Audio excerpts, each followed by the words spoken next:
जुड़े किन मामलों को लाया जाना है। आज ये बड़ी अपडेट थी कि मुख्यमंत्री ने सभी मंत्रियों को पीठ रोक में बुलाया था। उसमें दूसरा बड़ा मुद्दा था हिमाचल प्रदेश के आउटसोर्स कर्मचारियों का क्या किया जाए। इस मसले पर रविवार के दिन पिछले कल भी मुख्यमंत्री के सरकारी आवास में जल शक्ति मंत्री महेंद्र सिंह ठाकुर की अध्यक्षता वाली कैबिनेट सब कमेटी ने अपनी सिफारिशें मुख्यमंत्री से साझा की थी कि क्या पॉलिसी होनी चाहिए। आज कैबिनेट मंत्रियों के सामने पीठरोक में इस मुद्दे पर विस्तार से चर्चा हुई और चर्चा के बाद ये तय किया गया कि हरियाणा ने जिस प्रकार से आउटसोर्स के लिए पॉलिसी बनाई है उस पॉलिसी को हिमाचल प्रदेश की सरकार विचार कर सकती है, अडॉप्ट कर सकती है और इसके लिए वित्त विभाग को निर्देश दिए हैं कि आप हरियाणा की आउटसोर्स की पॉलिसी को अडॉप्ट कीजिए, उस पॉलिसी को आप स्टडी कीजिए और इसकी आप कैबिनेट को सूचना दीजिए कि हरियाणा में किस प्रकार से आउटसोर्स के कर्मचारियों को रिलैक्स किया गया है, किस प्रकार से उनके वेतन भत्तों में बढ़ोतरी की गई है, किस प्रकार से हरियाणा में आउटसोर्स के कर्मचारियों को सीधे सीधे चाहे वो एलडीआर का तर्ज हो, चाहे डायरेक्ट रिक्रूटमेंट हो या फिर कमीशन के थ्रू हो, किस प्रकार से उनको सरकारी विभागों में आउटसोर्स के कर्मचारियों को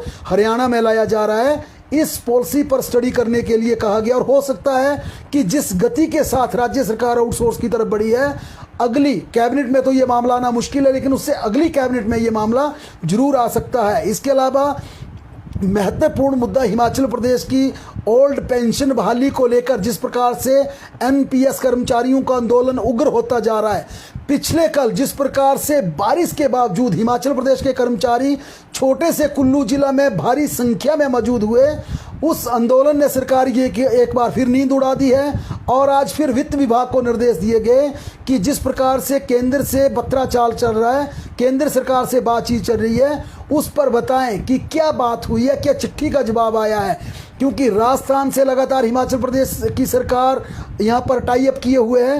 राजस्थान में गहलोत सरकार ने किस प्रकार से ओपीएस बहाली का ऐलान किया, किस प्रकार से गजट में उसको पब्लिश किया, किस प्रकार से उसकी नोटिफिकेशन की और राजस्थान किस प्रकार से अपने स्तर पर अपने राज्य के कर्मचारियों को ओल्ड पेंशन बहाली की तरफ आगे बढ़ रही है। क्योंकि माना जा रहा है केंद्र इसके लिए तैयार नहीं है। जिस एजेंसी को हायर किया गया उस एजेंसी के साथ एमओयू में बताया जा रहा है कि एमओयू में बात का जिक्र नहीं था कि इस फैसले को विड्रॉ किया जा सकता है, कर्मचारियों का पैसा वापस किया जा सकता है। क्योंकि यहाँ पर पैसा एम्प्लॉयज़ और एम्प्लॉयर का था, लेकिन कंपनी अब ना एम्प्लॉयर का पैसा लौटाने को तैयार है ना एम्प्लॉयज़ का पैसा लौटाने को तैयार है।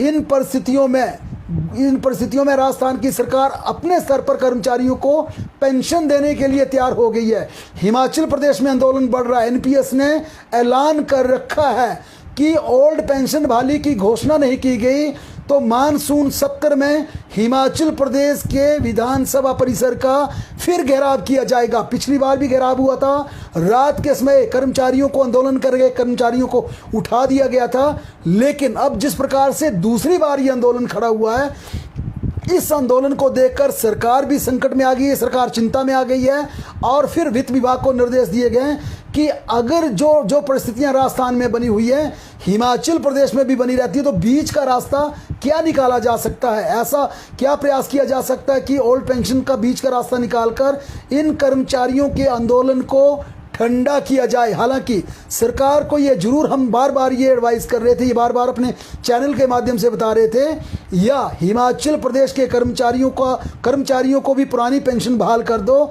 या फिर अपने मंत्री विधायकों की पेंशन भी बंद कर दो। क्योंकि अगर ये साहस यहाँ पर सरकार दिखाती है, मंत्री विधायकों की पेंशन बंद होती है तो राज्य के कर्मचारियों का गुस्सा भी शांत हो जाएगा।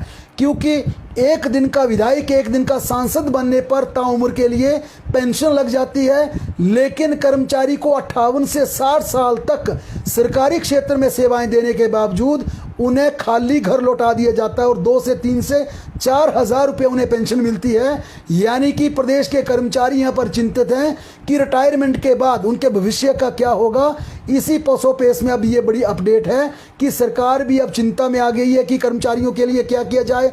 ओल्ड पेंशन बहाली जिसे केंद्र मानने को तैयार नहीं है, प्रदेश क्या करें। हम कमेंट बॉक्स पर जरूर चाहेंगे कि आप क्या सोचते हैं ओल्ड पेंशन पर, क्या बीच का रास्ता हो सकता है और इस पर सरकार को क्या फैसला लेना चाहिए। जरूर हमारे कमेंट बॉक्स में इस पर अपनी राय जरूर दें। साइबर अपराध की नज़र पर अब पेंशनों पर पूरी तरह से आ गई है क्योंकि पेंशनर्स को ठगने के लिए साइबर अपराधियों ने एक बड़ा तरीका ढूंढा है और इसलिए पेंशनर्स के लिए ये बड़ी खतरे की घंटी है।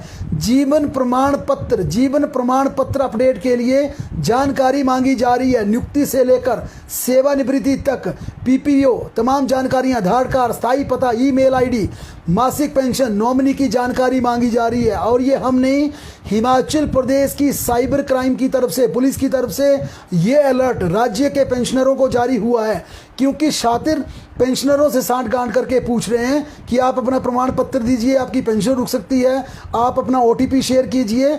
ये साइबर क्राइम की तरफ से कहा गया कि किसी भी राज्य के पेंशनर को इस प्रकार का कोई फ़ोन आता, कोई मैसेज आता है, आप इसे बिल्कुल इग्नोर करें, ना किसी के साथ अपना ओटीपी शेयर करें, क्योंकि हिमाचल प्रदेश में पेंशनर्स के खाते से राशि पर सेंध लगाने की कवायद शुरू हो चुकी है। इसीलिए पेंशन निदेशालय को भी कॉल नहीं कर सकता। ये बड़ी बात है कि पेंशनर जितने भी हैं उन्हें कोई अधिकारी भी इस तरह का फ़ोन नहीं कर सकता। और अगर ऐसा किसी को कोई फ़ोन आता है, आप निदेशालय में जाकर खुद अपडेट करवाएं, अधिकारियों से मिलें, लेकिन फर्जी कॉल से बचें। इस खबर को लाने के पीछे भी हमारा मूल उद्देश्य था कि राज्य में कई पेंशनर इस प्रकार से ठग चुके हैं और दूसरों को जागरूक करके इससे बचाया जा सके। ठियोग हाटकोटी मार्ग पर कार दुर्घटनाग्रस्त हो गई। हादसे में एक की मौत और एक घायल हुए। मृतक रामपुर के ननखड़ी के जसविंदर सिंह बताए गए हैं। उन्होंने मौके पर ही दम तोड़ दिया। अगर मौसम की बात करें तो हिमाचल प्रदेश में कल भारी बारिश का अनुमान है। 20 जुलाई को भारी से भारी बारिश होगी। ऑरेंज अलर्ट इसके लिए जारी किया गया है। 21 व 20 जुलाई को भी हिमाचल प्रदेश में मूसलाधार बारिश के आसार बने हुए हैं। बहरहाल प्रदेश की दूसरी बड़ी खबरों के लिए लगातार जुड़े रहें हमारे साथ, देखते और पढ़ते रहें हिमाचल दस्तक।